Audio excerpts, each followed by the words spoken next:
બરવાળામાં ઉતાવળી નદીમાં રિક્ષા સહિત ચાલક તણાયો.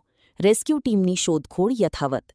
બોટાદ જિલ્લાના બરવાળા ગામે ઉતાવળી નદીના કોઝવે પરથી પસાર થતી વખતે છકરડો રિક્ષા સહિત તેનો ચાલક પાણીના પ્રચંડ પ્રવાહમાં તણાઈ ગયો હોવાની ઘટના સામે આવી છે. મળતી માહિતી મુજબ બરવાળાના કુંડળ દરવાજા પાસે આવેલા ઉતાવળી નદીના કોઝવે પર ભયજનક સપાટીએ વહેતા પાણી વચ્ચે ગત રાત્રે આશરે 9 વાગ્યે આ દુર્ઘટના સર્જાઈ હતી. રાત્રિના અંધકારને કારણે તાત્કાલિક શોધખોળમાં ભારે મુશ્કેલી પડી હતી. રિપોર્ટર વિપુલ લુહાર, બોટાદ. માં motor driving, safe and sure driving.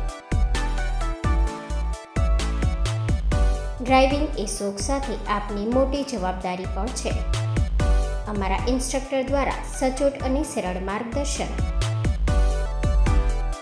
આપની રોજની તાલીમની માહિતી મેળવીને શું અધુરાશ છે એના ઉપર પૂરું ફોકસ કરાય છે.